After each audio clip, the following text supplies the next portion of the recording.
I want to raise. I do too. Third. Okay,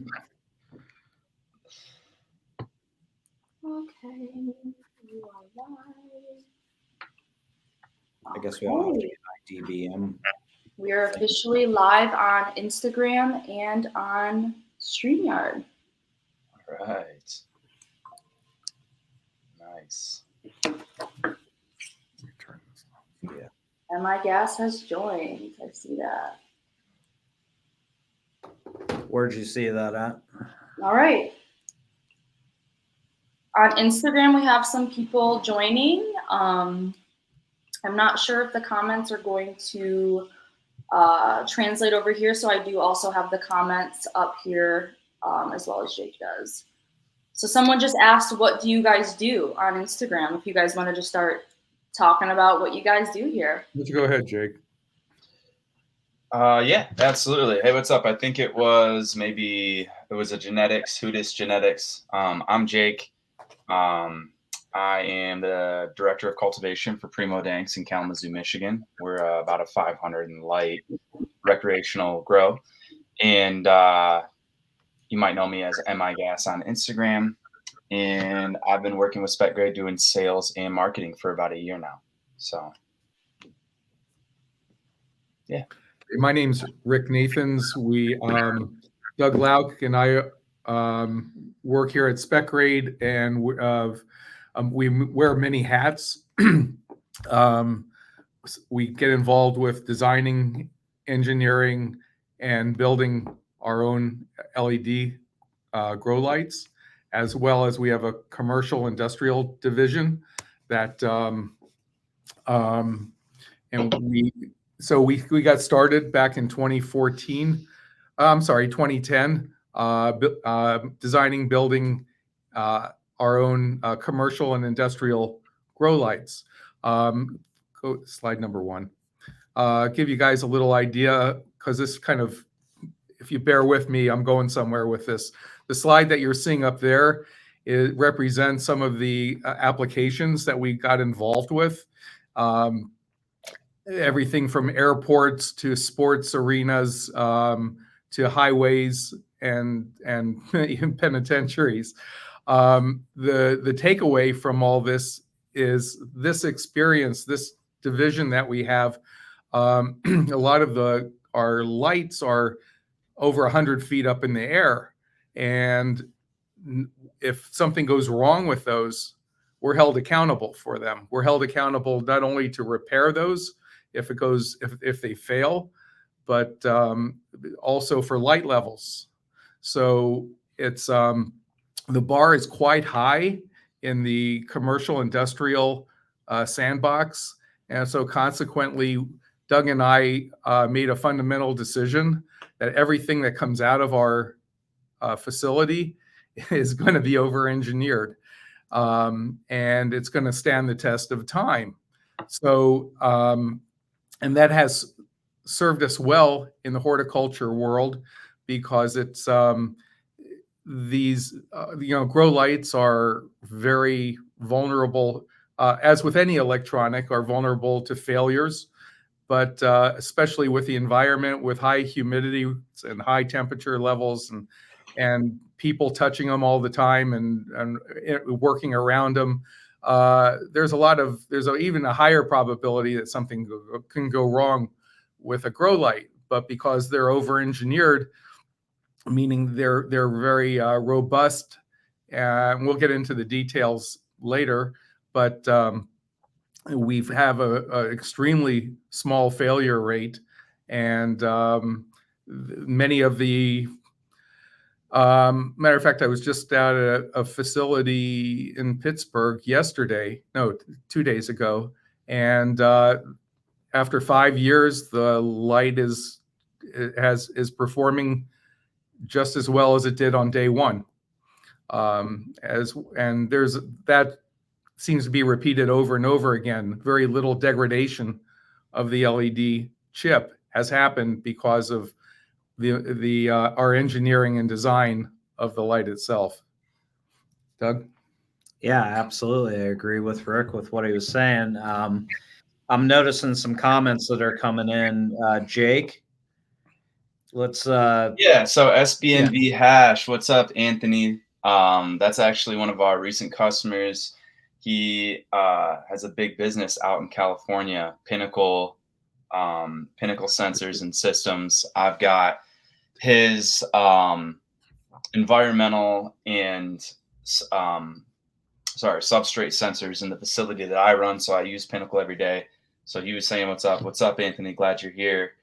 He just got some Vertas over his canopy, and he was having some trouble with some of the science lights that he was running, some failure issues. So we got him set up with those. What's up, Yaka Labs? Thanks for joining, guys. We've got a question here from Frostbite Farms. So the question is, how do you guys feel about light spectrums? What's up, Evil Farms? Thanks for joining. So how do we feel about spectrums? I think it's a pretty broad question. Well, I can start a little bit. Here's what I've learned, basically. I started using SpecGrade lights around 2018, back when I was a caregiver. I was trialing through a bunch of different lights, and at that time, they outperformed every other light that I was using, specifically yield, which is the most objective metric. Whereas quality, smoke, finish time, they're a little bit harder to measure, and they're a little bit more subject to, opinion and perception and that type of thing. It's not that they don't matter. They matter a lot. They move the needle in a big way, but yield is easy for the most part to measure. And so they were the highest yielding light back then when we were testing them next to a bunch of other brand new LEDs. And fast forward 6 years later, what I didn't realize at the time is that they would also outlast all the other LEDs and continue to deliver performance over time. And that was kind of the tipping point for what brought me from being a customer and a grower and an observer over to being a part of the team and helping spread the word about their lights. And during the last year that I've been working with SpecGrade, I've learned a ton about LED technology. And I've always been in conversations with a lot of big players in the game. I'm well networked, constantly working with people around the industry. And what I learned from SpecGrade, I had never heard discussed in another space. And it was all about how the light was built, thermal management, and some other things that we'll get into. But that being said, spectrums, one of the things I learned, because I'd been seeing other lights, like I mentioned, Science, there was other brands. They were one of the earliest ones where they were offering the ability to tune your spectrum, which I think is really cool, especially from like purely experimental standpoint. It's really neat to be able to tune and control your spectrum. That being said, as a career grower, especially on a commercial scale, that makes my living and my livelihood and supports my family with this. It was a variable that I didn't really have the desire to do too much wild experimenting with. I did really well with a proven spectrum and was able to tweak other variables like irrigation, you name it, pour water EC, osmotic pressure, environmental variables, and leave the spectrum fixed for the most part. And did really well with that. There's so many variables that we're trying to control. We're trying to deliver a precise amount of controlled stress to the plant to influence, the trichome development, the terpene development, these defense mechanisms of the plant that are a response to natural stress.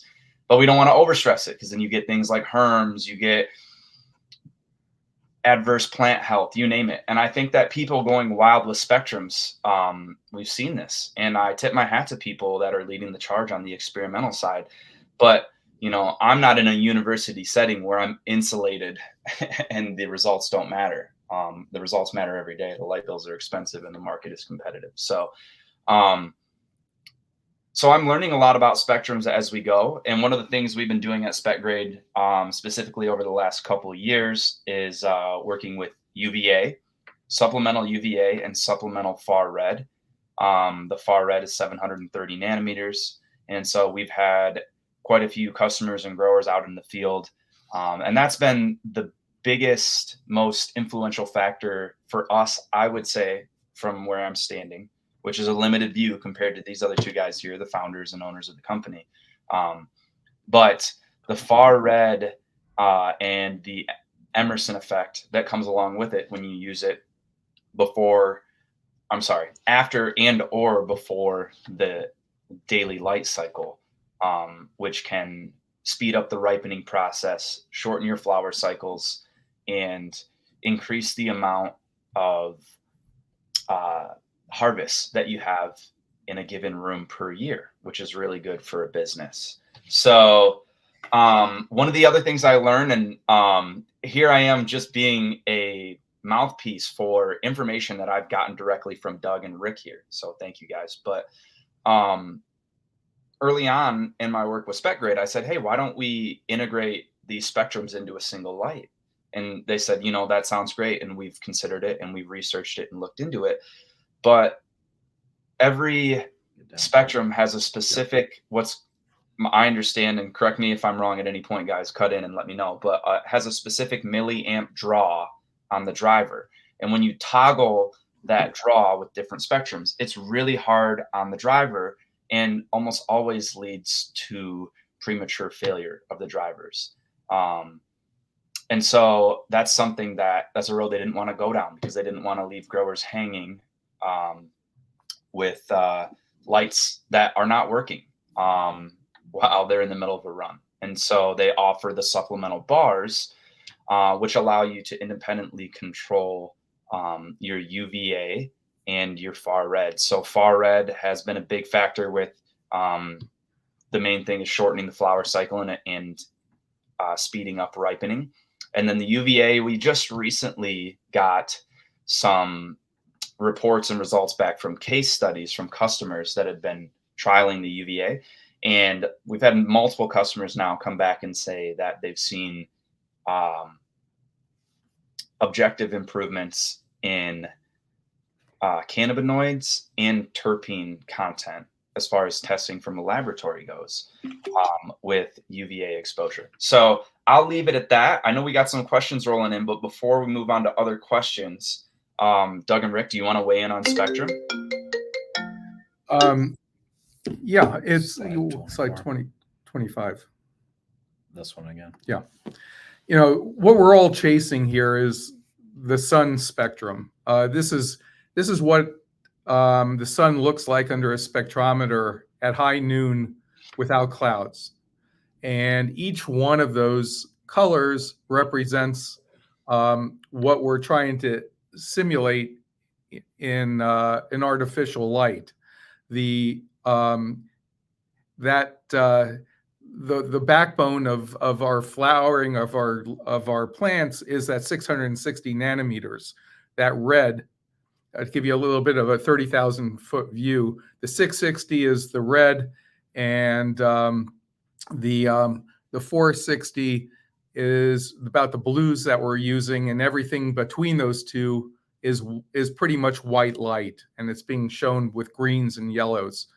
The far red that Jake was alluding to is everything pretty much to the right of the 660, and the ultraviolet is more or less over there on the 380 nanometers.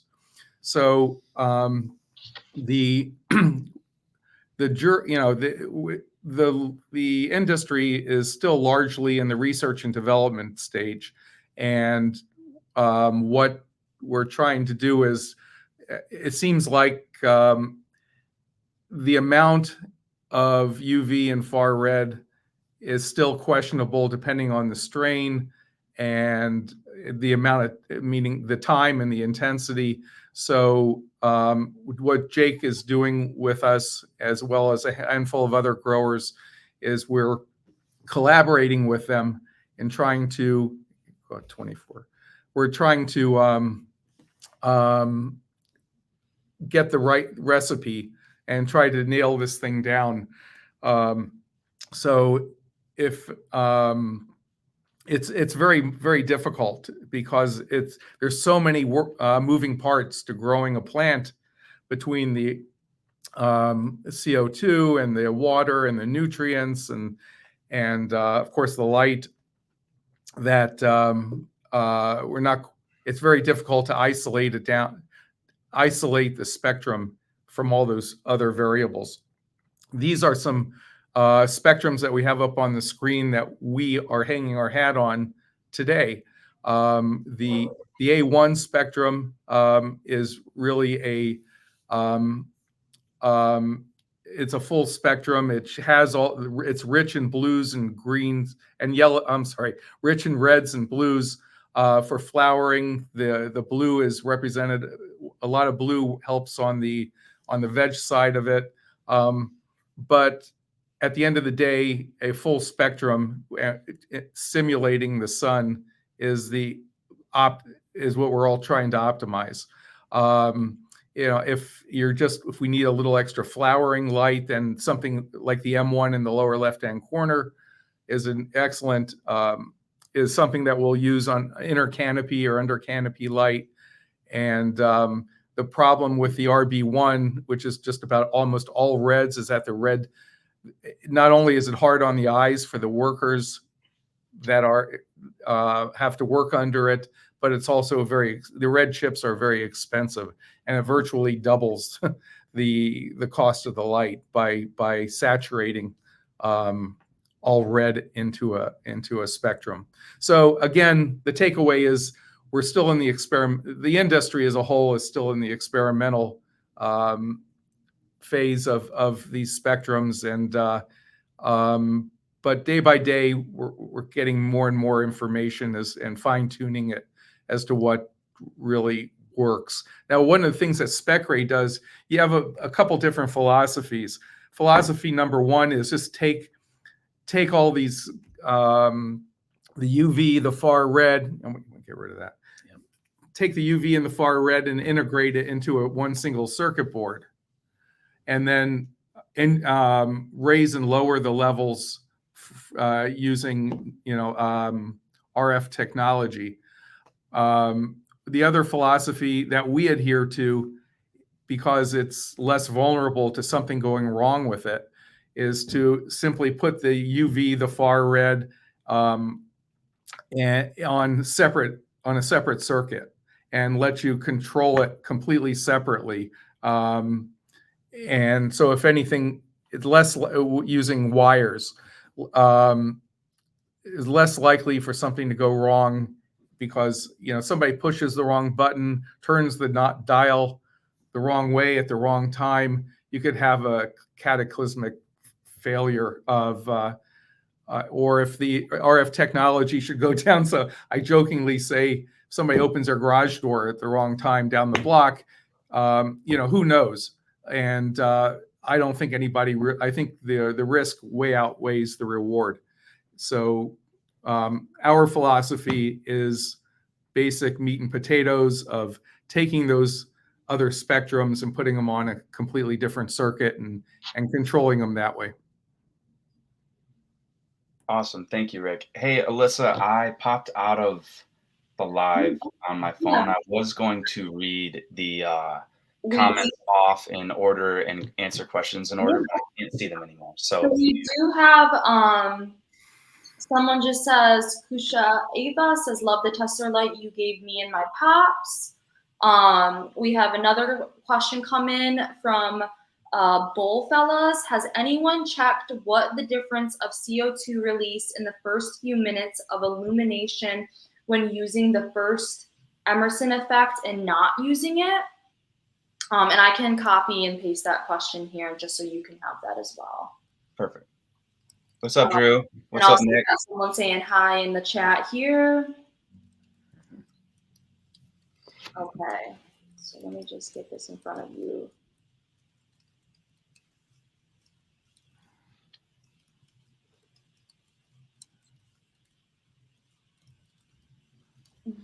We just got another question rolling. Using the first. Okay.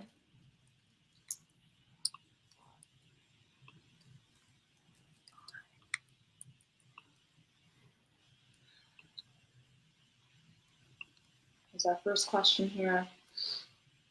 Checked what the difference of CO2 release in the first few minutes. Can't say I've done any CO2 monitoring or anything like that myself as far as that goes. Alyssa, can you share who that came from? What was that? Can you share who that came from? That came from Bullfellas. Okay. Yeah, I can't speak to that. Yeah, not too up on CO2 release. I keep my CO2 fixed during the daytime. You know, I run usually around 1,100 to 1,300 ppms of CO2, but I haven't We paid just it. had someone come in the chat and say they typically see CO2 start being consumed at 30 to 60. Minutes into CO2 release for me is usually overnight, comes from SBN hash. Yep, that's from Anthony. Yep. Minimum prior to lights on is what we're seeing. Hey, Marco. Question come in here from JB Mangandea.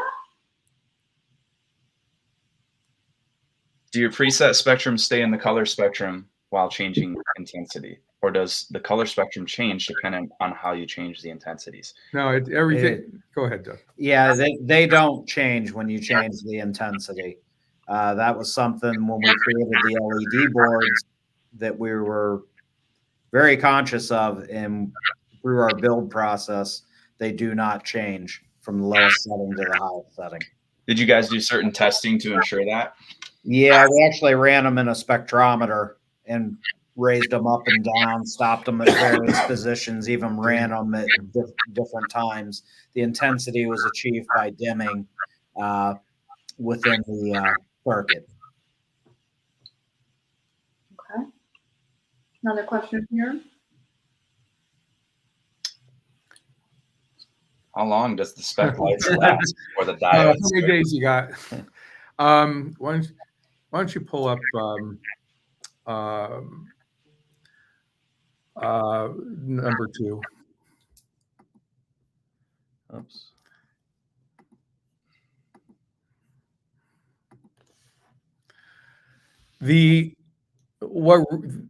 What really affects an LED being an electronic the most is temperature and humidity, as well as dust. In a grow facility, there's not a whole lot of vibration, but as you can see, add up those pieces of the pie, it's a formula for disaster in the grow, for a grow light in our facilities. Now, so what's really critical here is to bring the temperature down. By bringing the temperature down, you're going to prolong the life of the LED, and you're also going to prolong the life of the driver. You need to remember that this whole thing, a grow light, is really a system. It's not independent parts. So everything affects everything. And the key to keeping the temperature down is something called a gross I lost the word. Heat sink. Jeez. You want to pull up 8, Doug? So what we did here at SpecGrade is we bought our competitors' lights, and we took our own and we chopped them up into small sections because we wanted to see how they're designed, what the heat sink look like. And as you can see in the upper left-hand corner, the SpecGrade heatsink is very robust, and it also has fins. Our competitors' lights, when we chopped them up, and you can see the heatsink. The heatsink, I should back up a second. The heatsink is the amount of aluminum, because aluminum is a great inexpensive conductor of heat. The amount of aluminum that's directly behind the printed circuit board. All the rest of it is decoration, but it's immediately what's right above the printed circuit board dictates how hot the LEDs are going to operate. And as you run your eye across all of the our competitors' lights that we have up there, you can see there's a relatively minimal amount of aluminum that's directly behind the printed circuit board. So that's really the key to how long these LEDs are going to last and how long. Also, there's a concept called color shifting. As these things degrade, they change colors. The light output changes colors to 11. So as you can see by this next slide, if you're dealing with parking lots or roadways, it doesn't really matter. Here's some color shifting. And it doesn't really make any difference if it turns a little yellow, if it or turns pink. It just, but when you're growing a plant, all of our, we're all hanging our hats on the correct spectrum.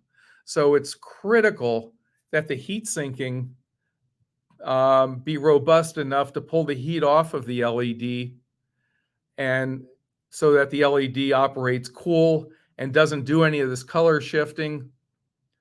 And it puts out 100% of the light that it's supposed to put out, on day one. Okay. Does that make sense, guys? Yeah, somebody asked, are you saying the aluminum won't transfer heat? No, on the contrary, the aluminum is a great conductor of heat.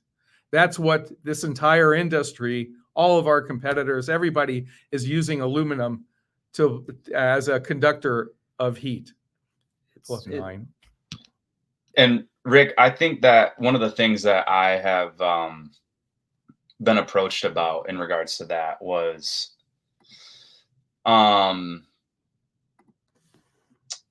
guess you could say debate between the significance of the aluminum that is directly above and directly touching the back of the PCB board that holds the diodes. And then, as you said, the aluminum housing, I guess, or the arc above the diode. I've had people try to make the argument that that conducts just as much heat dispersion, I guess, for lack of better terms, as the rest of it. Yeah, that's not true. It's all about surface area. And yes, it will conduct some heat. Some heat will travel around the aluminum, but not enough to move the needle. It really has to do with how much is directly behind it and how fast it can get it away from, the PCB board. The PCB board, particularly on ours, is very wide. You see a lot of vertical fins. The heat's going directly away from the PCB. It doesn't have to travel around 1.5 to 2 inches of some very thin aluminum. So it travels a lot more rapidly to get us the cooling effect that we want on the fixture. And here's the other part of it. As you can see on this slide, the image right on the left side, you have the grow light bar tied directly into the frame. And and you can see what for the profile of the grow light bar looks like when it's cut open. So the opening at the very end, there's no I guess what I'm trying to say is there's no allowance for air movement across the aluminum, because it's tied directly into the frame. So it's basic physics. You need the air movement in order to bring the temperature down, even with the heat sink. And as you can see on the right side, the fins are exposed. There's nothing covering those. So any air movement is going to help cool down the heat sink, and which is going to cool down the operating temperature of the LED. Okay, so yeah, they followed up by asking, so the spacing in between the double layer of aluminum would act as an insulator? The spacing behind It could. So, but there needs to be air moving between the aluminum, and there needs to be air moving in order to bring that temperature down. That helps facilitate how these things are going to cool, how cool they're going to operate. And do you use thermal paste between the diodes and aluminum, or is that not needed? thermal paste is used on the PCB board back going to the aluminum. It just helps with, the transfer of the heat. In our industry, when you get up in the really very high lumen output or wattage fixtures, there's even thermal pads that go in between to help transfer. And the materials in some cases can add 5 to 10% more efficiency than just metal on metal touching one another. Awesome. Thank you. Here's another question that just came through from Delta 7 Labs. Do you think the spectrum is?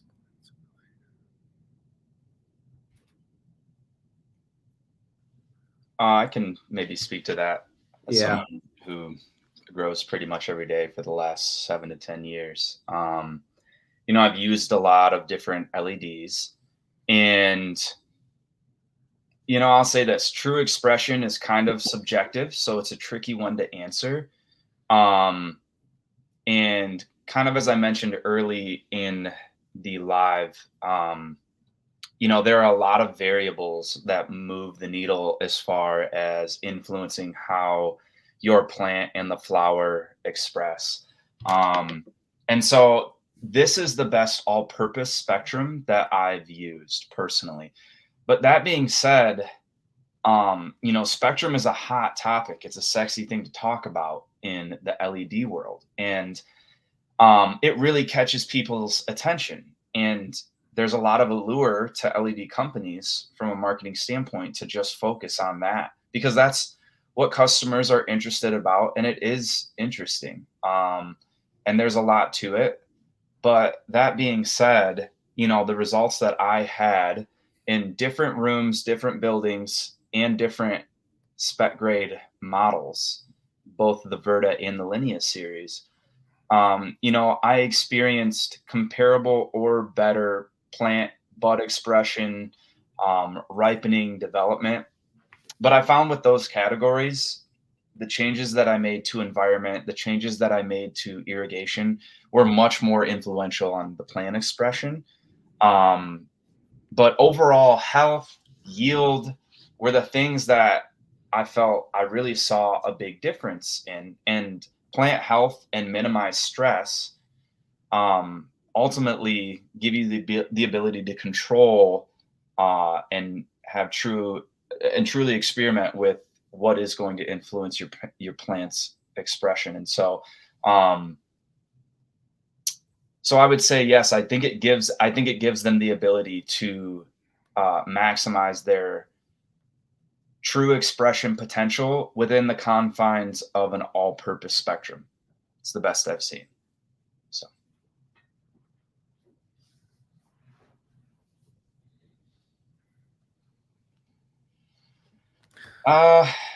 What should I consider when spraying plants, for example, the Athena IPM? I personally always spray with my lights off. Come in early before the light cycle and spray. Some people spray with their lights dimmed. Athena IPM specifically is a low pH oil-based citric acid mix. I think it's a really effective product. It's a fairly expensive product.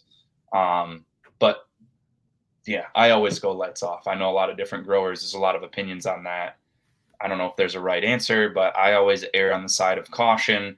You spray with your lights on, you start having, plant health, stressed out looking plants, and you're probably always going to wonder if you had done it differently, if that was the contributing factor. So with most things, I lean towards the safe side. So, yeah.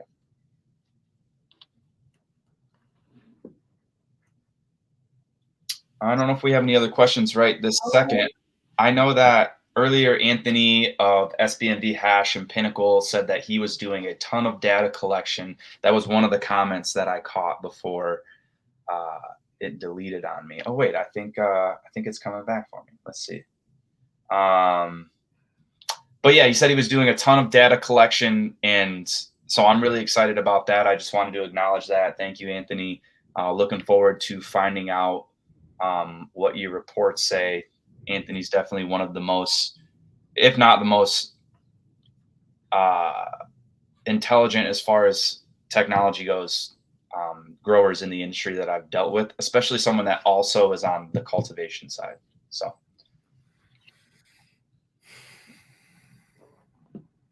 Someone saying Nick Hayden said check out Shield. Very low phytotoxicity.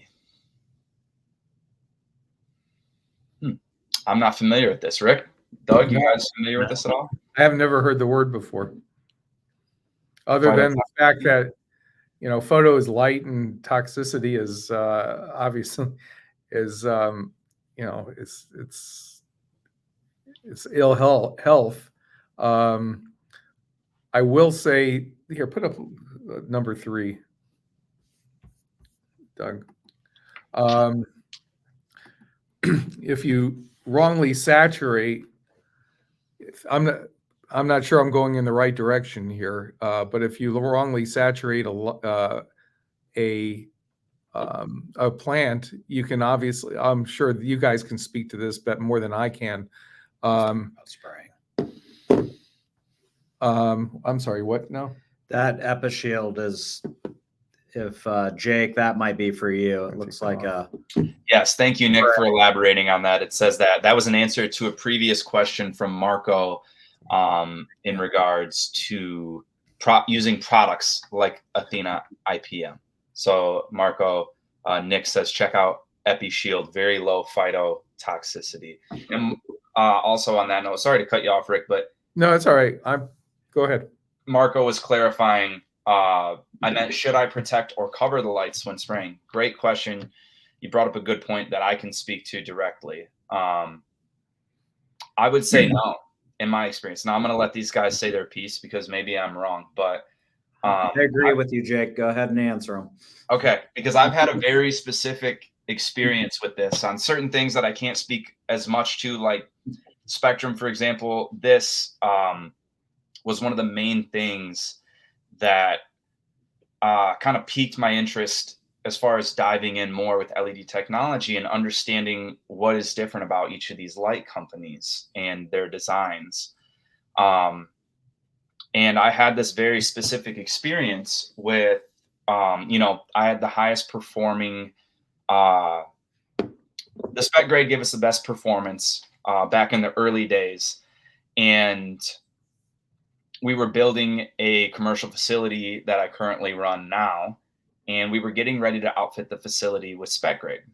And long story short, we are in the middle of the building process and COVID hits. And everything got disrupted. Investors got cold feet. All of a sudden, funds we had set aside for that dried up. And we were forced to go with a different light company because they were a large enough company to foot the bill and totally float the note at the time. And so fast forward about 18 months to 2 years into growing in this facility, and I'm having all this failure, diode failure, driver failure, degradation. I have a whole bunch of this documented on my page.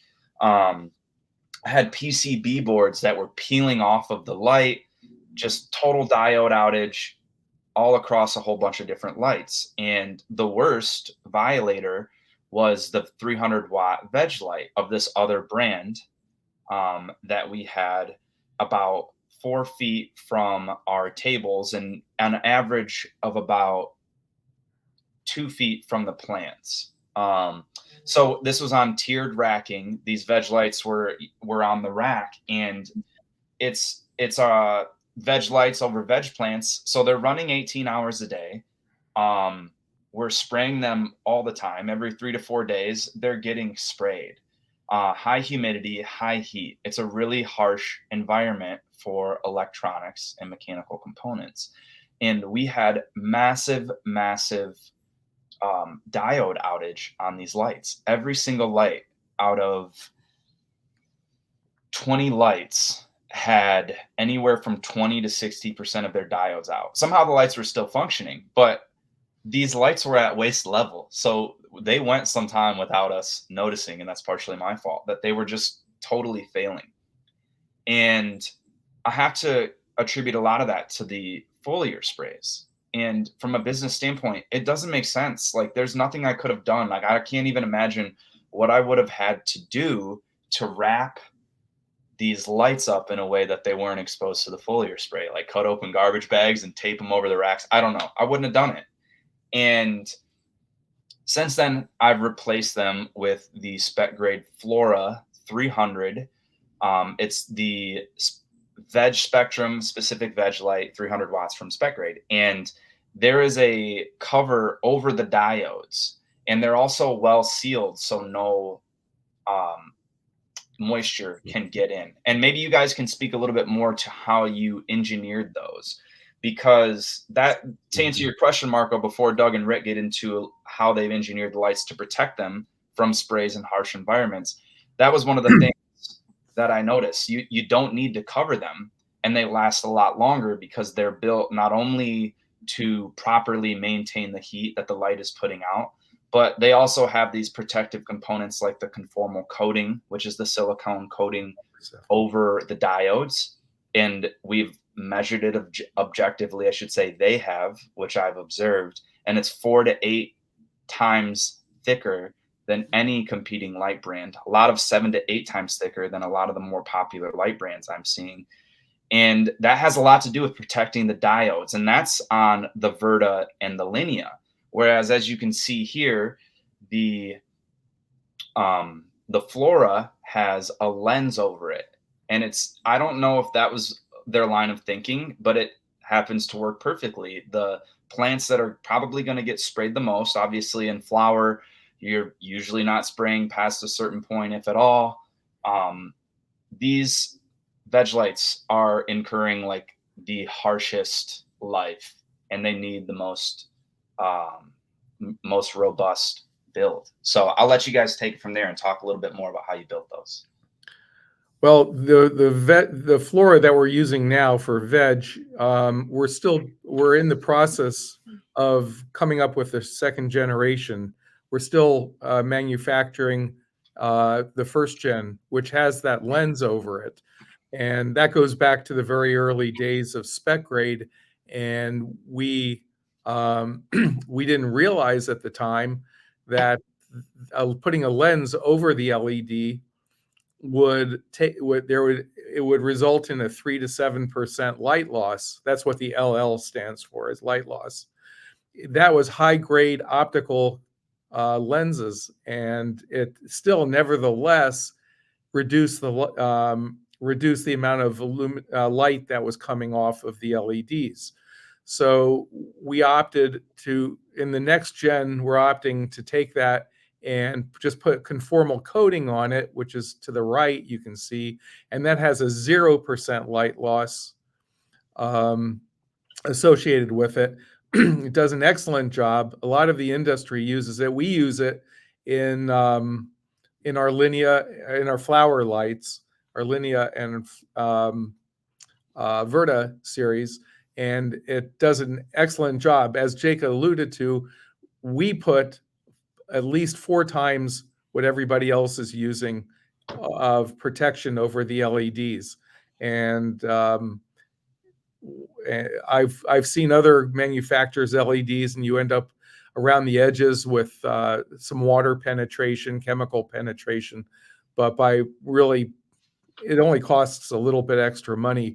But by layering extra levels of conformal coating on it, you get still a 0% light loss and protection of the LEDs. And as you can see, I'll just make one final comment.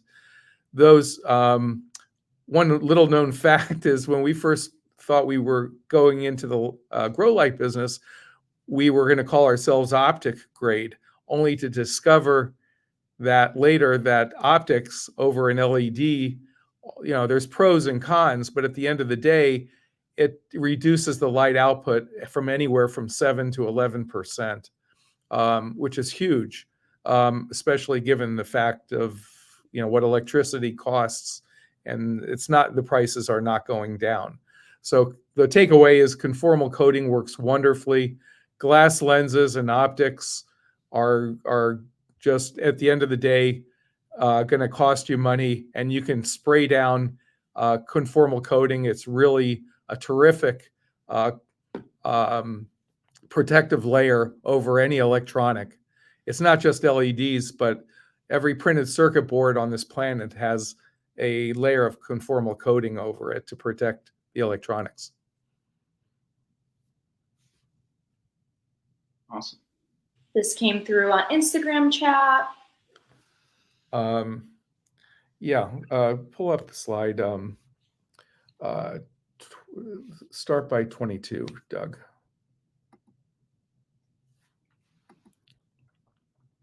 That one. This is the inner canopy light that we currently have, and yes, we're in the process of upgrading it. It does an excellent job, but like everything else, it can be better. So we are in the process of upgrading it. Put up slide number 21. But in addition to inner canopy light, we're now coming out with a under canopy light. And as you can see, it's what we've done is we've changed the design of the printed circuit board to give better dispersion of light at the same wattage. Keep going. Yeah, do that again. Yeah. So it's we're going to be coming out with that probably by the end of August as well. So that's something that we've given it out, and it's been tested, and it seems to work wonderfully in the test crops that we've tried on with it. Kind of piggybacking off of that, Dominic is asking question here. Jury's still out. Go ahead, Jake. Say adding far red or under canopy lights, which would be the best ROI? That's a good question, Dominic. And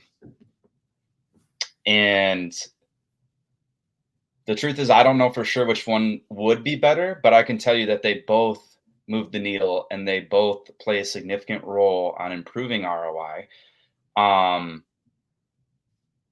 I don't think it's 100% every time with every genetic. I mean, that's something that people need to take into consideration.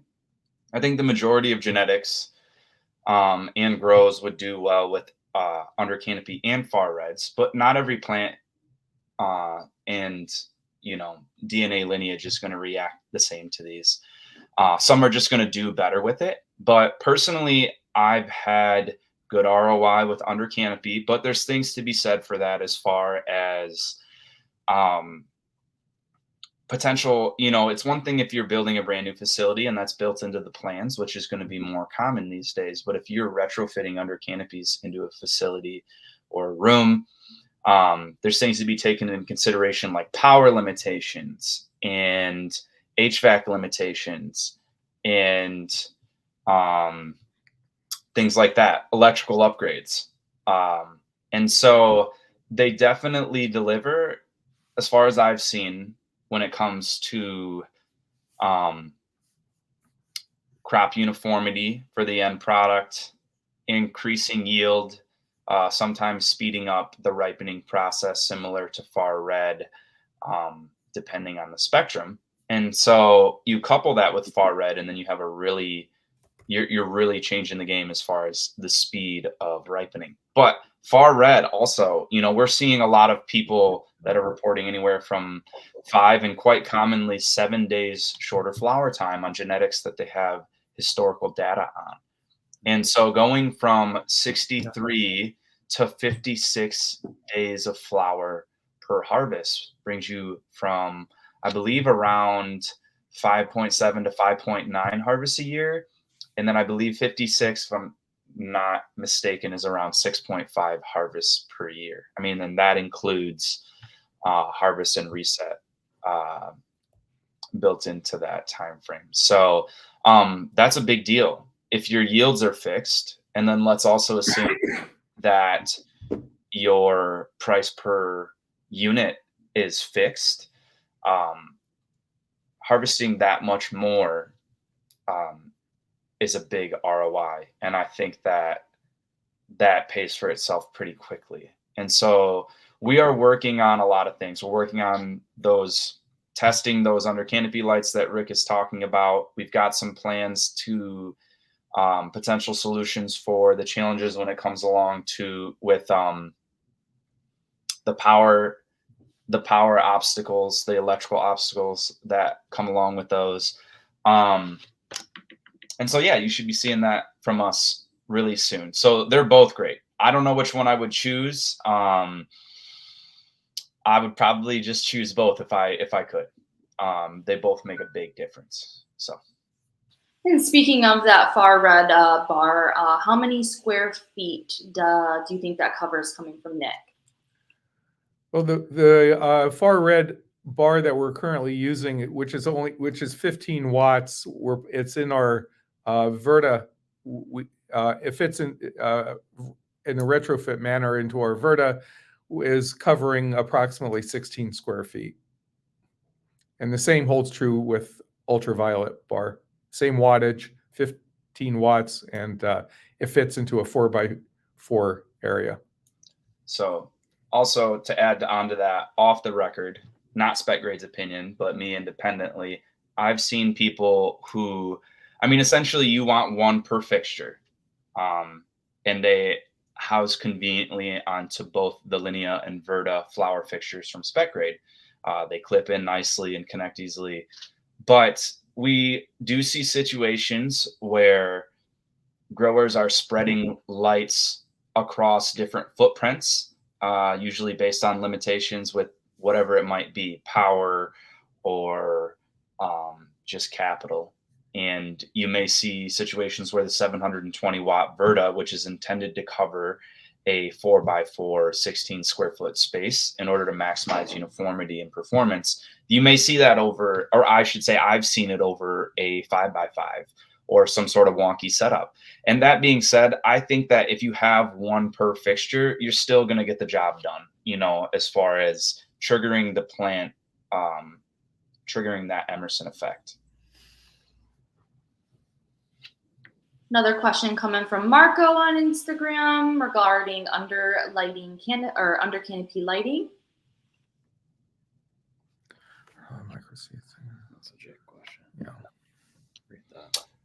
I can speak to this. So as far as micro seeds, I'm assuming you're talking like herm seeds. I would say with any of this new technology,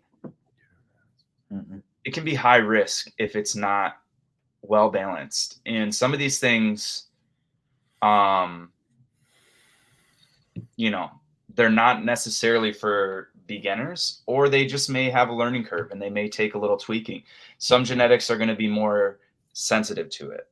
Recently heard a really great podcast, some big Michigan growers talking about far red causing some of their plants to herm. Now, I haven't had this experience. None of the growers I'm working with have, but everybody's going to have a slightly different experience with it. So do I think they cause it? No, but do I think that any major change in environment can throw things out of balance and influence stress? Herm seeds can come from a lot of different places. Just untested and unbalanced genetics. We've got a lot of seeds hitting the market. The seed game can be pretty lucrative for some people if you have a good brand. And there's a lot of instability out there. And so could it be triggered by that? Possibly, but I don't think it's necessarily a fault of the technology. I think it's just a matter of balancing the environment.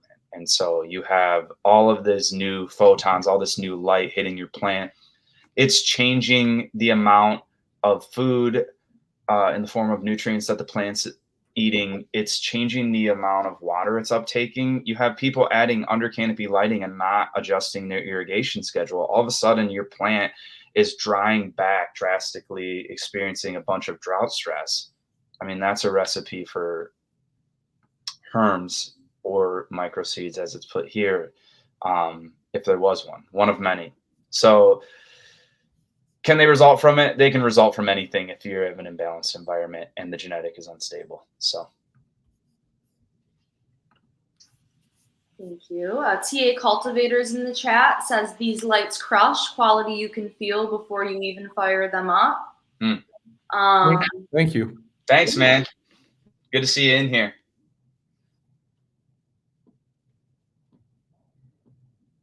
Let's see. Someone said, give me a light, homie, and I'll show you what I can do. Much love. We do give some away from time to time, so keep your eyes peeled. We just gave a light away recently. There probably will be more. We're going to have different discounts and sales as time goes on, so keep your eyes out for that. We have some interesting input. You know, Anthony SBN via hash says, I can definitely attest to the light loss from the optics cover I had on my science LEDs. The Vertas I have now are significantly brighter at a much lower intensity. I experienced that same thing. We had 102 light Fluence Viper rooms, and they're 630 watts each. They were replaced with 90 Linea 600. It was the 2nd gen Linea, which has since been replaced by the 3rd gen 720 watt Linea. But we went down in total wattage. We went down in total fixtures, and we actually went down slightly in the percentage of intensity that we were applying to the lights. And we maintained our target PPFD of about 800 to 900, which is, I think, you know, it's pretty mild in the recent world. You know, I see a lot of people that do really well with 1100, 1200. Some people even pushing higher than that. And some seem to be doing well from what I can see. You know, I'm not smoking their product, but I never had a lot of luck with those really high PPFD ranges. It's a tricky, delicate balancing game when you get up that high. But that being said, we had a few genetics that we had a lot of historical data on that we hit in the range of 80 to 90 plus grams per square foot of canopy on.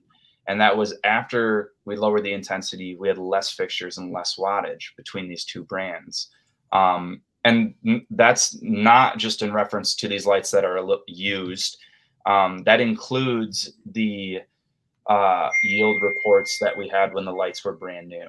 And so our second room with the SpecGrade Lineas broke our yield record for the overall room, and then also broke yield records on genetics that we've been running for multiple years. And so not only was that true, but it was also less cost of operations, less electrical costs. And so we're working on putting together some kilowatt hour and electrical cost analysis to compare the marginal difference between them, the difference in margins, I should say. Yeah.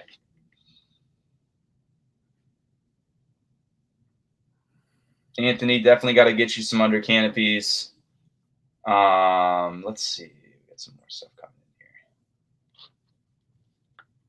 Just had another one come through. Any lights for little home growers that still use a 2x2 or a 4x4?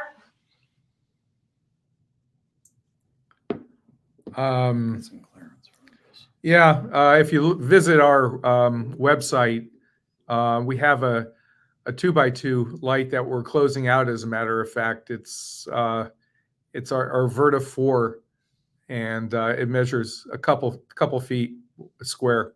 So you can get a really terrific buy on them right now. Yep, and we only have so many of those. They're discontinued, but that's because they were in such low demand and kind of a rare niche thing. But that being said, unless somebody cleans them out, they should have access to them, because that's quite often a single or double light tent that those are used. So they are still available. Although we don't have any 4x4s left, you can take a couple 2x2s and get creative with them. Well, the 4x4 is the Verta, right, Rick?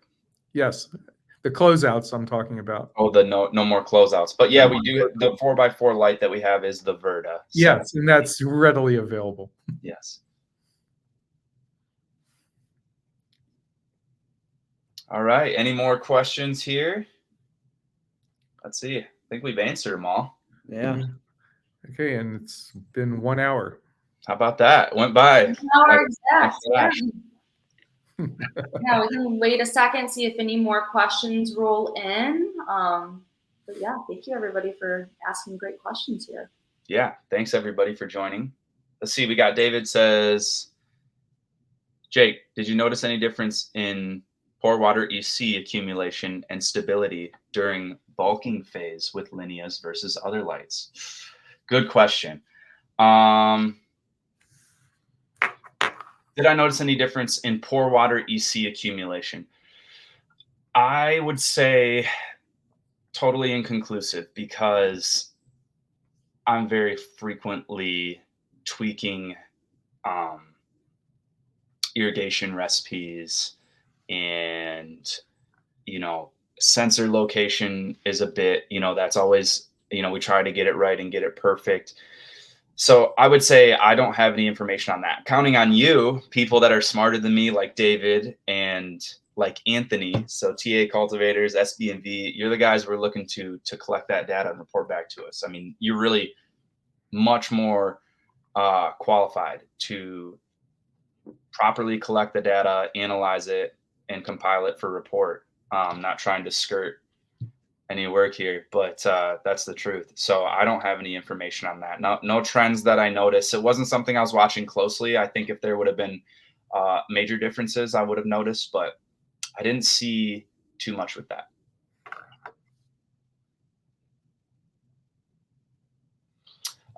We got San Pedro Seeds says, how do you guys hang the lights as far as the way the bars are positioned? That's a good question. But I might pass it off to these guys. What's the because normally the normal setup is that there's benches that are 4 to 5 feet wide and anywhere from 8 to 70 feet long. And the two options are the lineas or the vertas. The lights run along the benches, which is how I have it set up. Or they could run perpendicular to the benches. Jake, I think your setup's the most efficient from a layout standpoint when you're using the long benches. Yeah. I mean, aesthetically, it looks great too. I prefer it that way. I would have been a little disappointed if we had to turn them perpendicular to the benches. It just wouldn't have looked as cool. It would look like we got lightsabers going. I've designed both ways, and depending on the room layout, it's really running the length of the bench seems to be the most efficient. Okay. I can speak a little bit to that, especially with my experience. I've been quoted by a lot of other light companies. I've dealt with a lot of other salesmen and been through the process of getting a layout for the room. And that was one of the things I noticed early with SpecGrade. It felt like they had a much more thorough and accurate layout procedure. And I know that they use a software. And so I think whatever the most uniform layout would be, the software would kick it out and tell you which way the lights need to be positioned. Is that correct? Kinda. It's after doing thousands upon thousands of layouts over the last 24 years of just myself being in the lighting industry, the last 8 to 9 years of doing layouts incorporating horticulture, to get the uniformity levels that you really need on the canopy, you need to take into account the size of the room, the height, everything comes into play.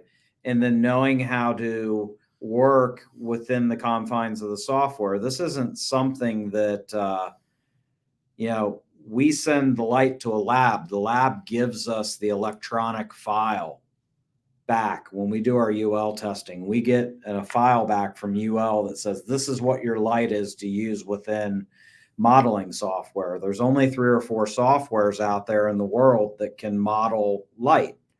So if you're not running a Revit system or an AutoCAD system, then you're down to AGI 32, which is what we use in design lights. And I prefer the AGI 32 because it gives us a lot more data on the PPFD side and will show us the percentages of, the max min, so to speak. Uniformity, right? in the uniformity ratios. So if I'm lighting a football field for the Super Bowl, I have to be under 2 as a reference number. And anything under that's considered almost perfect in a lighting world. No shadows, evenly lit, just the uniformity is great. When we do layouts for growers and we're doing a horticulture layout, using the Linea, the same setup that you have, Jake, I see I'm 20% better than if I lit the Super Bowl on the uniformity ratios. We can get down, to I'm going to pull up a slide here, so just don't And mind. for anybody that's late to the party here, these guys have lit up football arenas, and that's where their original experience came from. And that's a lot of what influenced them and why their lights are so different, is what I've come to find out. Because the standards for uniformity when you're lighting up city ports, when you're lighting up city streets, when you're lighting up football arenas and everything like that is much higher, and it's regulated. It's not regulated or higher. Not necessarily a fan of regulation, but it, in this case, led to a good situation where the standard for uniformity is very high. And just like this layout here, this was something that was new to me. These numbers that you're talking about, the max min, and what that number means as far as measuring the overall uniformity of the room. I'd never seen anything like that or heard of it across dozens of other quotes and layouts. And a lot of times I would get this, what looked like a nice layout, but it would just say 1200 or whatever it was. It would just give you one number across the board. It didn't seem like there was really any analysis that went on. And so, no, Jake, let me jump in there. When we do our layouts, it's done with arithmetic, and you see the points and what the average PPFD level is. If you zoom in on that drawing, I can't do it within the software, but you can see every 1 foot we have a pinpoint and a number associated with it. And that's how you come up with the max min or the min max that's highlighted with the 2 arrows at the bottom of this page.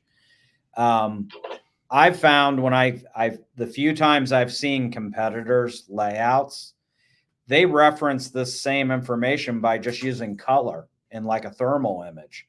And it looks great. All right, I got a really nice hot, warm area over where the canopy should be, but there's no factual data there other than somebody said, all right, everything over this level, color it red or color it, a hot white color to show that it's, the light's hitting there.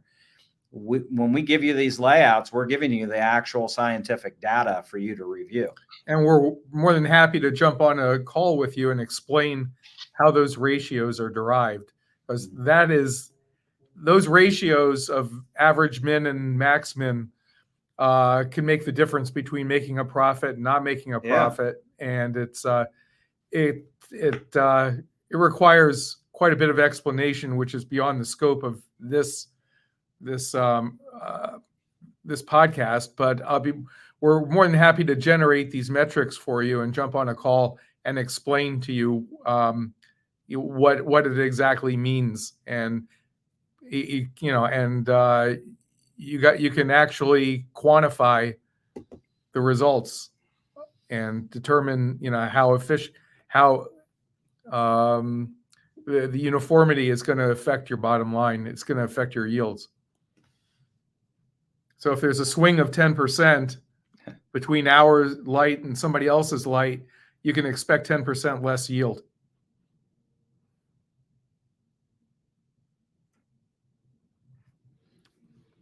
One more thing. Doug, why don't you pull up slide number 5? That one? Yeah. Now, what SpecGrade does, there's a little square and that most people don't even know what it means. It's called LLF. This metric stands for light loss factor. And it's very critical that you understand this, because my guess is people that are generating these documents don't even understand what that is. most of our competitors use 1.00, which basically means when they're doing a layout for you and PPF calculations, they are calculating it at 100% light output. They're factoring absolutely no degradation of the LED. It's just when you take it out of the box, that's all the PPFD calculations. You're going to get 100% of the light out of it as if it was coming out of the box. Go 2, 3, 4, or 5 years down the road, if the light is not built properly, you can expect quite a bit of degradation. So what we do, SpecGrade does, is we're very conservative, and we use a 0.95. So we're taking all of our PPFD calculations, we're taking 5% off of the, which is very aggressive, but yet very conservative. And we're taking 5% off of the top to allow for degradation. So you're not really comparing apples to apples when you're looking at our PPFD numbers and others' PPFD numbers. So we're allowing for degradation, but ironically or paradoxically, our light degrades very, very little. We're just being very conservative in showing our customers, in creating an allowance for degradation. It could possibly be even the fact that the sprays and the dirt and the dust are covering up the LEDs. That number also goes into the light loss factor. So you can, even if the LED does not degrade at all, You have other you have other variables that will take light away, like dust and dirt and chemicals, and so we're being very conservative in all the numbers we generate.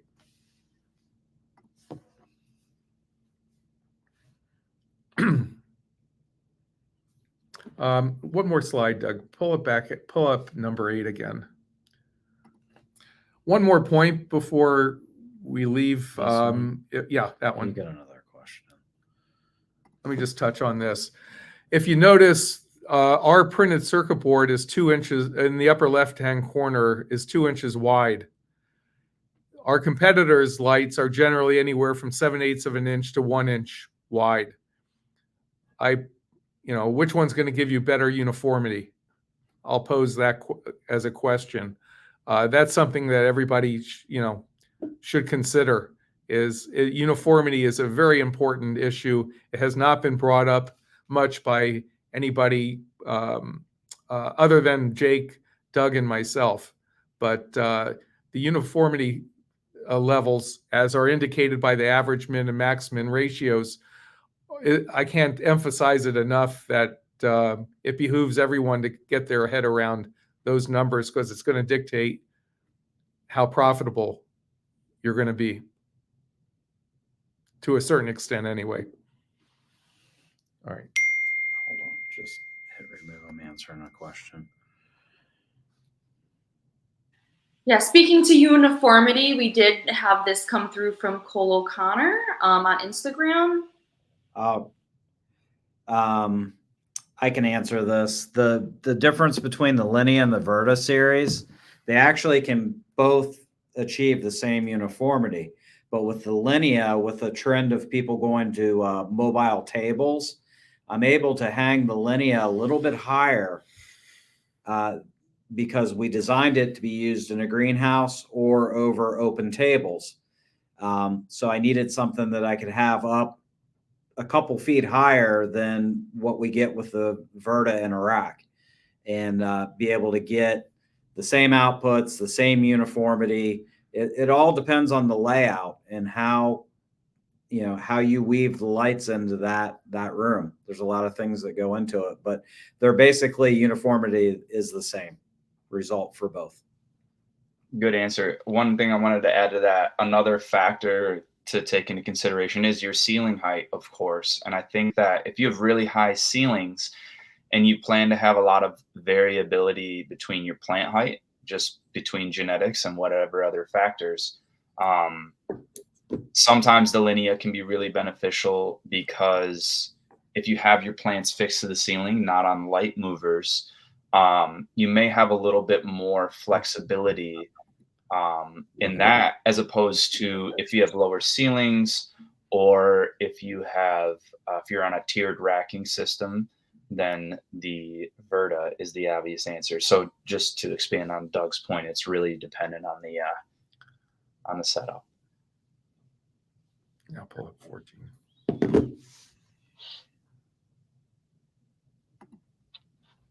I'm going to pull up that's the Linea, and this is the Verta. As you can see, at least from these photos, that there's uniformity in the crop in both of those images.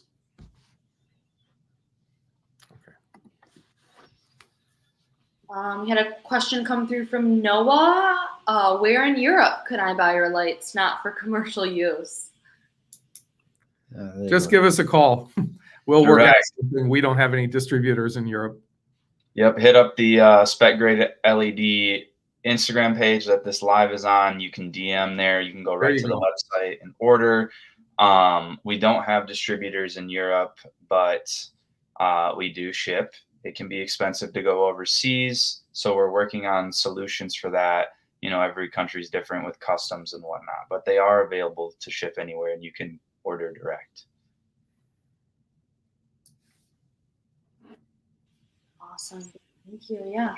I don't see any other questions rolling in on Instagram or here. So if you guys have anything else you kind of want to say, thank you again, everybody, for sending in these conversation or these questions, starting the conversation going, and yeah, let you guys say your sign. Thank you, Alyssa. Yeah. Thanks, Jake, too. Yeah, thank you. Thanks, Doug and Rick. Thank you, Alyssa. All right. Thanks, everybody, for tuning in. Be safe, everyone. And I did see somebody ask about if this is recorded, and it is recorded. We will post where you guys can rewatch this and send it to anybody directly if they may want it. Okay. Awesome. Thanks, everybody. There will be more. Thank you.